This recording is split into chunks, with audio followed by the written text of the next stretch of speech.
We very much appreciate you joining us in the trenches with Dave Lapham, brought to you by First Star Logistics. As always, coming to you from our studios at First Star Logistics.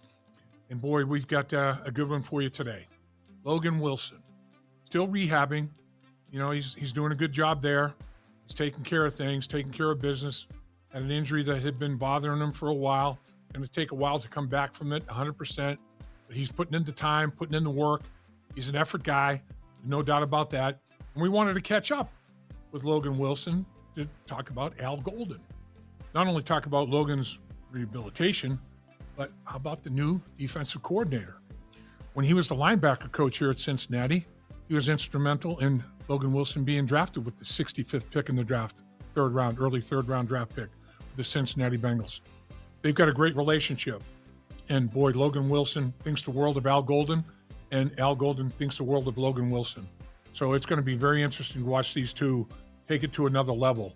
And nobody knows Al Golden any better within the Cincinnati Bengals organization than Logan Wilson, both on and off the football field.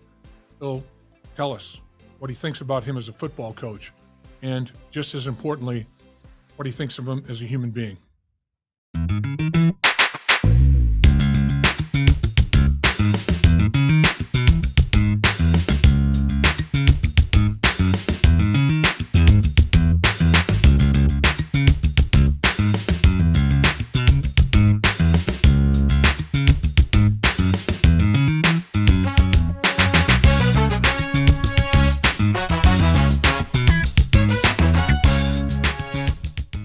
We know there's a lot of things you could be doing, so we appreciate you carving time to join us in the trenches with Dave Lapham, brought to you by First Star Logistics. As always, we're coming to you from our studios, provided by First Star Logistics as well. And these studios are one of one. They are as good as it gets, as is our special guest. He's one of one. He's as good as it gets. I'm talking about Logan Wilson, linebacker, Cincinnati Bengals. This guy is good at football IQ as I think I've been around, and then he's got the physicality and all those things to back that up. I mean, smart football player that makes plays in the running games, makes plays in the pass game. He's on the field every snap for you. He's one of those guys that never off the football field. He's got the green dot, man. He's the guy that coaches are communicating with, calls and all that sort of thing. Welcome, my man. Appreciate you. Appreciate you having me. Happy to be here. So I guess first and foremost, all Bengals fans, all of Bengal Nation is like, how's Logan Wilson doing? How's the rehab coming? How are we progressing there, sir? We're coming along. We still got a lot of work to do, but there's plenty of time for that work to be done. I like it. Well, you're one of those guys. You've got a pain tolerance extraordinaire. You're as tough as nails. You're as tough as it comes. I bet you were dealing with this for a little bit, weren't you? Yeah, I've been dealing with it for quite some time. I probably should have gotten it cleaned out a while ago. It just got to the point, obviously, during the season where I had no choice and decided to shut it down. And hindsight's always 20/20. Should have just gotten it fixed last year, but didn't necessarily realize what was going on in there. And so, Right. That's just the cards we were dealt. Well, you look good, man. Looks like you're working out hard. You're getting after it a little bit, aren't you? Trying to enjoy some of this warm weather here in Florida too, and start getting back into the training gig. There we go. All right, so the guy the Bengals bring on as defensive coordinator, solid gold, Al Golden. You and Al Golden have a strong relationship. Obviously, Al Golden was a linebacker coach, and I remember him coming back. Because the coaches, they have their scouting responsibilities. They make trips. They go see prospects. And I remember him talking about when he came back from Wyoming, man, this guy's a player now. He was talking about Logan Wilson. And lo and behold, Logan Wilson comes to Cincinnati, and Al Golden is your linebacker coach. What was he like when you met him? He must have come out to Wyoming and worked you out, right? Yeah, he did, and that was I don't know how many pro days actually got in that year, because that was right when the country started shutting down with COVID. Right. So, it's funny. All I remember from my pro day was I think there was about 5 days between the combine, and then I had to go back to California where all my stuff was, and then travel back to Laramie.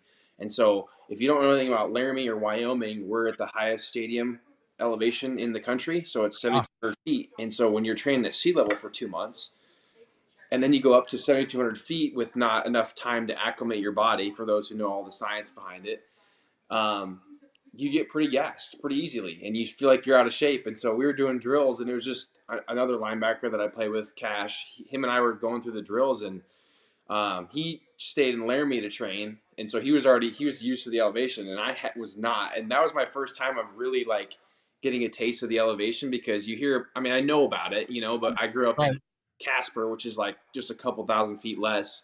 But when you go to sea level and go all the way up, man, it's crazy. You're gassed pretty easily, and so that's what my pro day was. Is I was like, oh my gosh, I can't even like keep up with these drills he's putting me through, and he's just crushing me.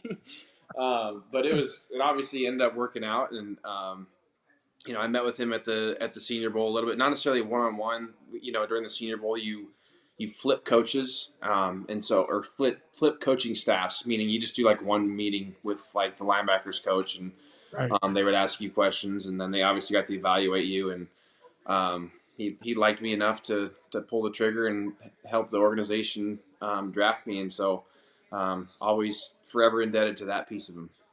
I'll tell you, yeah, he was all over you from Jump Street, man. There's no question. The Senior Bowl just kind of like that was frosting on the cake, I mean, that just in his mind, I think, solidified everything he already thought and knew. You're right though about that elevation. I remember, people would be, "Oh, where do you go to Denver to play the Broncos, dude? You just wait." Yeah, Like, "Ah, come on, man, that's overrated." I'm like, well, yeah, not it's real. overrated, bro. It's real. It's real. That's why our little mantra at the University of Wyoming is they always put up signs that says, "How's your oxygen?" Like that's the mantra. So I always joke about it, but I've never really experienced it until that time, and that's probably my only time I've experienced it that way. I guess when I go back home to train a little bit, my watch on my data will tell me it takes about 2 weeks to truly acclimate to an altitude like that, and so Huh. you going back with like 5 days ahead, that was not enough time. It's crazy. It's crazy. So you had him as a linebacker coach a couple of years, and then he goes to Notre Dame as a defensive coordinator and has tremendous success. I mean, they went on a run last year. Obviously, didn't get it done against Ohio State, but I mean, they set all kinds of records, and defensively they were just extraordinary. I mean, turnovers, takeaways, that's his big deal. Red zone defense. I mean, you name it. They were top 10, top 5, top 2 in the Yeah. country in a lot of these categories. What is it about him, Logan? What is about Al Golden that makes him the coach that he is? Is it his teaching ability? What is it about him? I think it's his teaching ability. I think it's his background of having coached both sides of the ball. I feel like that's a rarity. Not a lot of guys have done that. And then I feel like he's so proactive in his approach. I feel like to game planning. I mean, even when he was with us, and he obviously wasn't our defensive coordinator, he had his game plans. Of like if he was, I can't remember. I think he was red zone guy one year, and then maybe a third down guy another year. Uh-huh. Whatever his part of the plan was, like he focused solely on that, and he was very proactive with how, which I really appreciated. Once he was gone, I didn't realize how good it was. Was like he he knew what was gonna, based on what we were playing, he knew what they were gonna attack us with, and then once they attacked us with that, how were we gonna respond? What were we gonna adjust to? He was playing the game within the game. He was already ahead of the game, and I feel like that's why. He was a big part of our run defense being that year. I think that when we had, I think I watched your interview with him. It was like 105 yards a game or something like Yeah. that Yeah. year we went to the Super Bowl. Yeah. But obviously, you have to start with stopping the run to be able to get to those pass downs that you can be able to essentially like tee off on people and throw in your exotic blitz packages. But if you can't stop the run, you're not going to get to getting a lot of those 3rd and 3, 3rd and 4 areas, and those are just typically easy completions, for an offensive quarterback. And that's the thing I always appreciated about him. So I'm happy to have him back. He is an extremely detail guy, isn't he? I mean, it's Yeah. all the little things are important things, aren't they, with him? Oh yeah, and that's what you appreciate most about him is he's not going to tell you something he hasn't been through, but then at the same time he asks for your opinion on things because you're also an experienced player and you've seen things and you might see something different. And in reality, you're the guy that's on the grass having to call the shots when stuff's going. And so if you see it one way and he sees it another way, he's going to lean towards how we see it as players, which is appreciated because especially if someone hasn't necessarily played at this level, like stuff in the NFL goes faster than it does in college, and everything's flying around. You got to be able to process stuff, but also react and play. And so that's another piece that I obviously have appreciated about him, and I've already seen him touch on that kind of stuff within his interviews, with you, and then in the media today. I think it was today in Cincy. So he's a player's coach for sure, but he'll Yeah. get when you need to be gotten after, which is great. Is that right? He will. He'll knuckle down when he needs to, huh? Yeah, well, I feel like it's funny because the way I think he touched on like culture and relationships today, Right. with the media I saw, and it reminded me of my rookie year. Like we had. I mean, granted, my rookie year we had 4 rookies in that linebacker room. There was I got drafted, and then Akeem got drafted, and then we had Marcus, and then we had Keandre, who was undrafted, and so we had 4 rookies in there, and I felt like he was pretty hard on us, but I feel like that's just life of a rookie. I feel like everyone's hard on you as a rookie because you're trying to figure out your footing, you're trying to process everything. And granted, that year we had no OTAs. I guess we had OTAs, but they were Zoom meetings, and you can only learn so much from Zoom meetings. So that year he was tough on us, but I feel like the second year, I feel like it was a little more laid back because he figured out who we were and we figured out who he was, and then we were able to work together to try to obviously win games on Sundays.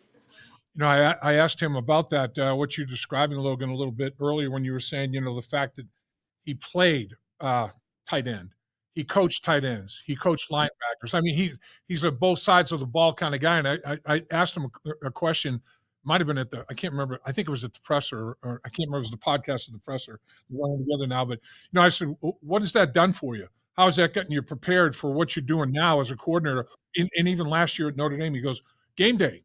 It's a big advantage on game day because I'll see blocks, how are they combo blocking? What are they doing, from my offensive past and be able to translate it to what needs to be adjusted defensively or whatever. And Yeah. like you say, he's seeing that but then he empowers his players. I mean, like you're talking about, he asked you guys coming off the field, all right, this is what I see a little bit here from the sideline, but what are you guys seeing? What's the deal? Where are you guys with this? I mean, that's pretty powerful. Oh yeah, for sure. And it's like his preparation throughout the week. I mean, he's like it's go go go go go go, and then on game days, it's like he's calm, cool, and collected because the hay's in the barn. Like he did all the work he needed to do to prepare for the week, and then on Sundays he's playing the game within the game, and I'm excited for him to be the defensive coordinator, for me to be getting the calls from him, and just to see how everything goes. But he's been like that. It's so funny because if you see him throughout the week of practice, you wouldn't think he's like that on Sundays. And he really is. Like he's calm. He doesn't yell at guys. He just makes sure we're all on the same page. We're all on the same page within these adjustments on whether that's the D line or within the coverage, and then that allows us to go out there and play fast. Yeah, he wants all levels to understand what's going on. He wants the defensive line to have an idea what's going on with the linebackers and vice versa. And Yep. linebackers to the back end of the linebacker. He wants that communication to be like all inclusive. And Yes. Man, he's really really sharp about that kind of thing. He was talking too about it starts during OTAs and minicamp. He goes, I start putting things in each. I've got 10 different installations I'll do, and I'll get stuff in, and then I'll start drawing things, on a weekly basis. And he said, I'm not a guy like on Friday night after we go through a week of practice, and then I'll say, oh man, I hit this. Oh, eureka! Here's this idea. Yeah, I don't do that stuff. I don't come out of the blue or something and tell my defense, hey guys, you know what? We're going to do this. We're going to do, even though we haven't repped it, we're going to do this on Sunday. Yeah. He'll never do that kind of thing, right? No, I wouldn't think he would. I mean, especially in a situation like that, that's hard. Like now you're limited with so many repetitions, obviously throughout a typical game week once you get to the season. Right. But I feel like that's where in OTAs and through training camp, like you install those things, the main stuff, so that you're getting a ton of reps at it. So then when it comes to the season, like that stuff's just second nature. Yeah, He's all about some of his sayings are just extraordinary. I mean, he reminds me a lot of like Paul Brown.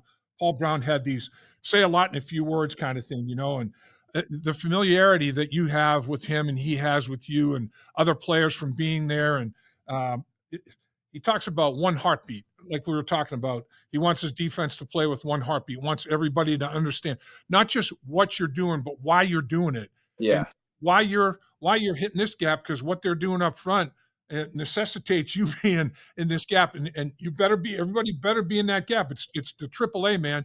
It's alignment, assignment, adjustment, and everybody, no freelance, no hero ball, man. Everybody do what you're supposed to do. Do your job, right? That's him to a T. Yeah, for sure. And I feel like, especially that's when you get to another level on defense is when you understand what you're doing and how it affects the guys around you. Meaning, like a lot of that, like specifically with run fits, like why are you?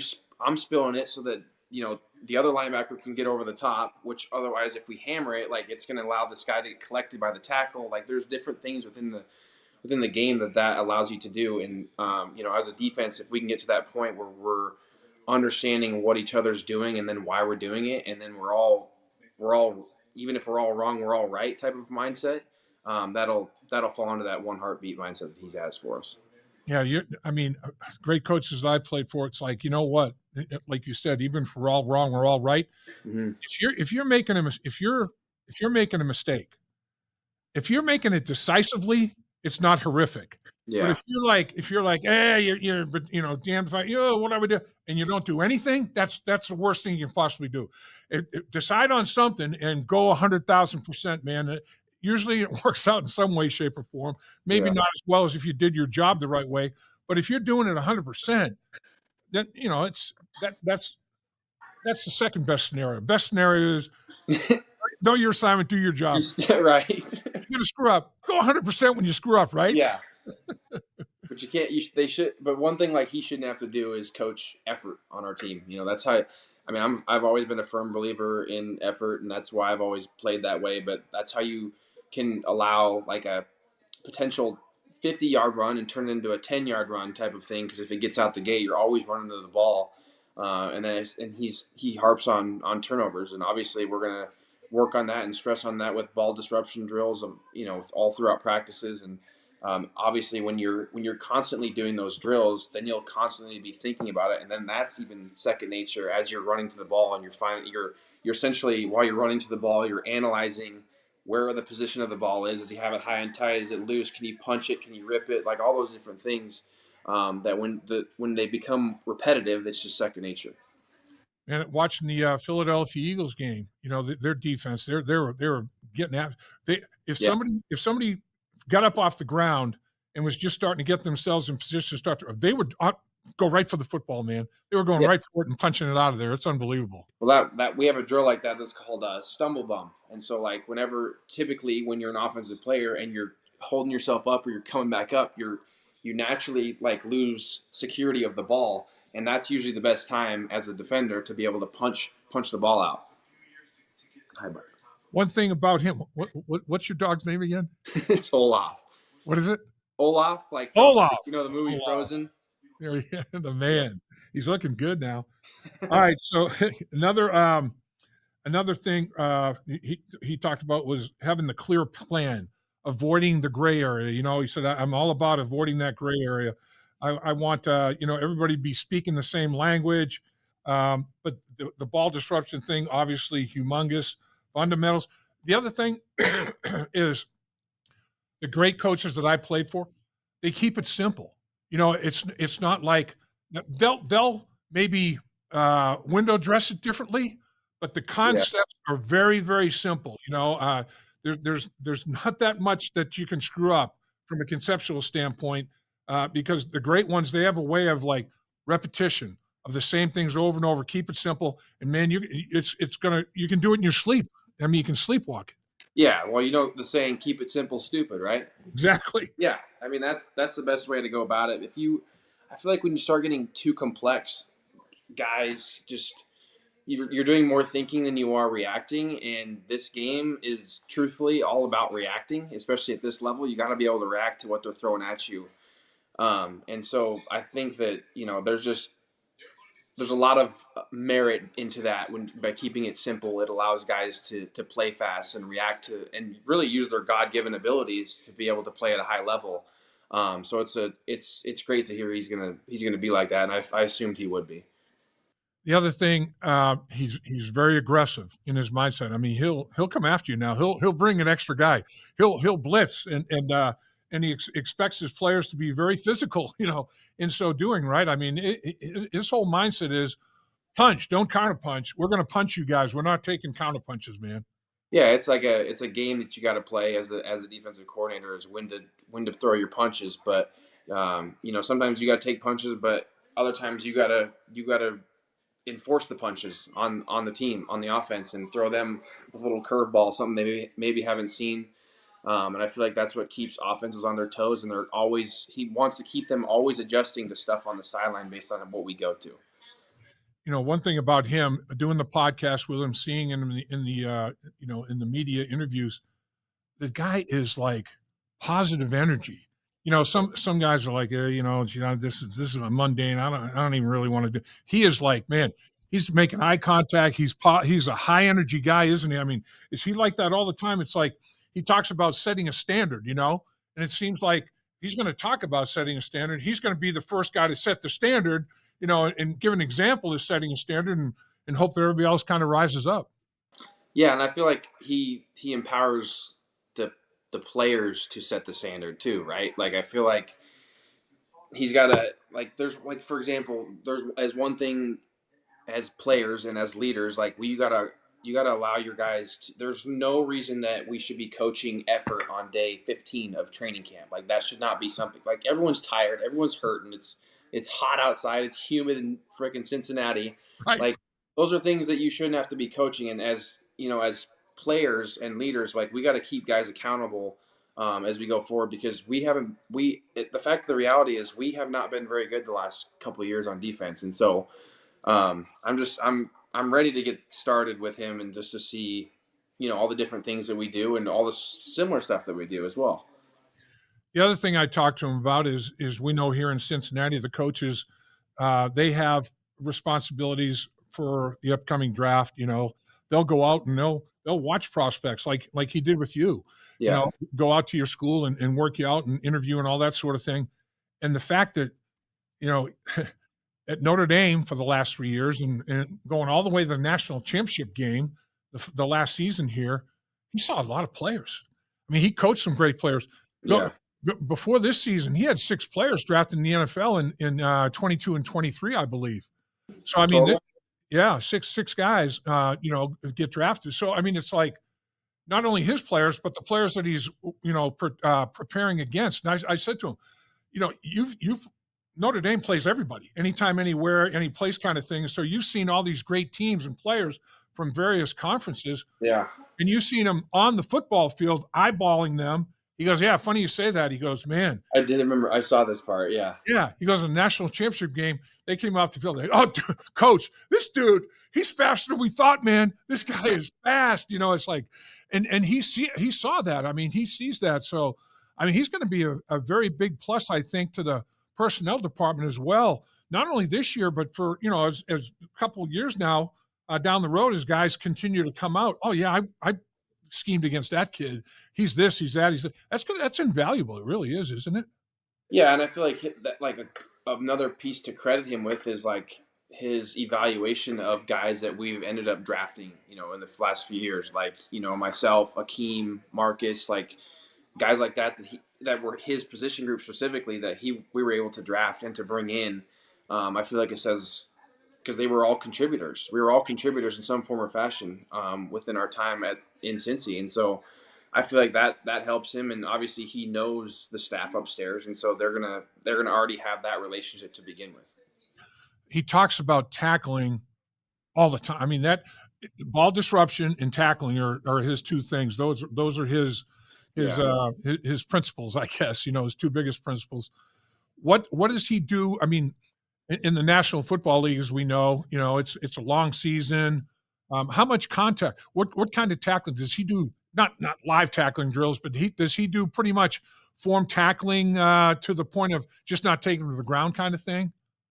We honestly don't even tackle each other. It's all based. It's all a bag type of deal. Like like there's bags that will fit up. There's bags that will wrap and roll. There's bags that will sweep the feet. There's stuff like that. We really don't ever tackle each other. And then the way you can't replicate that necessarily in practice, but the way that you put yourself in position to make one of those tackles with your tracking and how you come to balance, and then if you're you got your inside foot up or your outside foot up, whichever one it's supposed to be.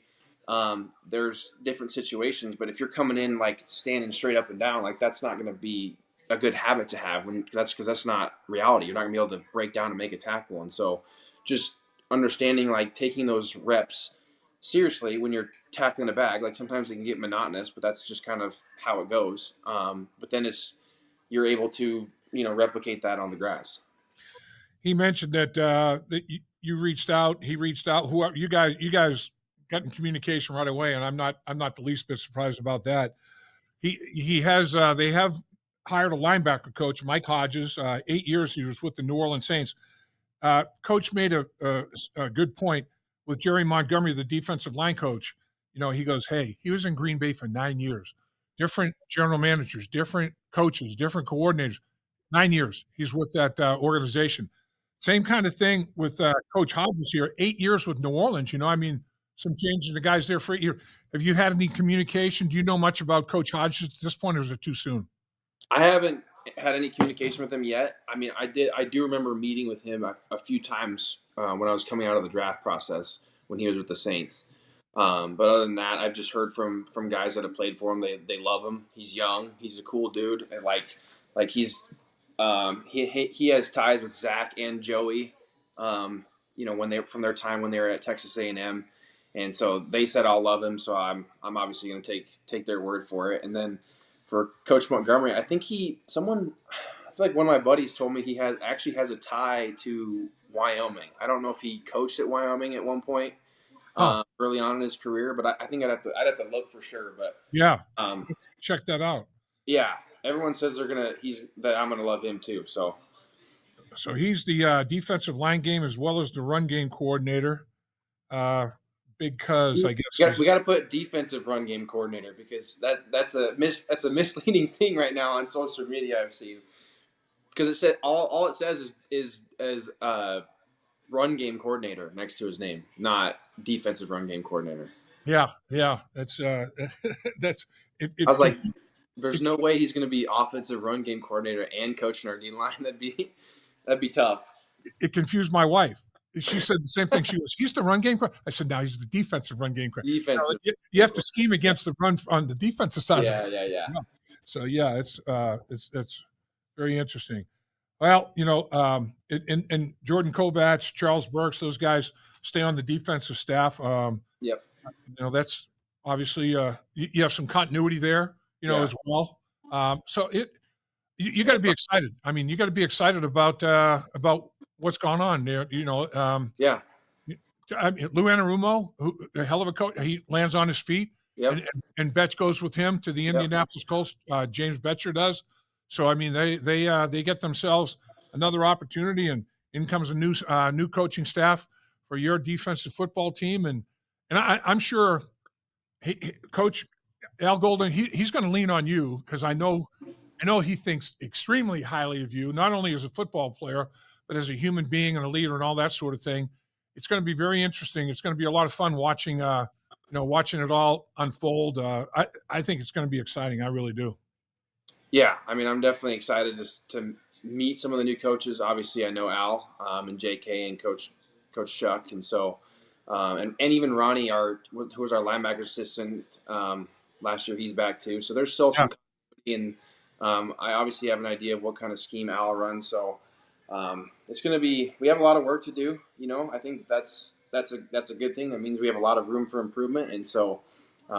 Just kind of looking forward to being back at Cincy once OTAs start. And finally, you mentioned Young. That seems to have been a focus, for Zach a little bit here. Jerry Montgomery is 45 years old. Mike Hodges is 38 years old. Jordan Kovacs is younger than that. I mean, and so is Coach Burks. It's a young defensive staff. That doesn't mean that they're not experienced. I mean, both Kovacs and Burks have been with the club for 6 years now. I mean, they've got some time invested here. And like we said, Hodges with New Orleans for 8 years, Montgomery with the Packers for 9 years. And you got young guys, but have significant NFL experience. Yeah, and I feel like that's always good for a player's relationship to have a younger coach. I think that sometimes, especially with this, the way stuff goes now, I think just with kids, they're able to relate maybe differently than a coach who's in his 60s or 70s comparatively. I think that just allows guys to have more of a relationship, more than just a me telling you what to do type of relationship. And so that allows guys to feel like they're cared for and they're wanted, and they go out and play and perform at a high level. Well, that's what you've always done for the Cincinnati Bengals. You've gone out and played and performed at a high level. There's no question about that. So keep working on that rehab. I know you will. There's nobody that works any harder than you do. And I know that in due time, it's going to be 100%. You're going to be ready to rock and roll as you have been.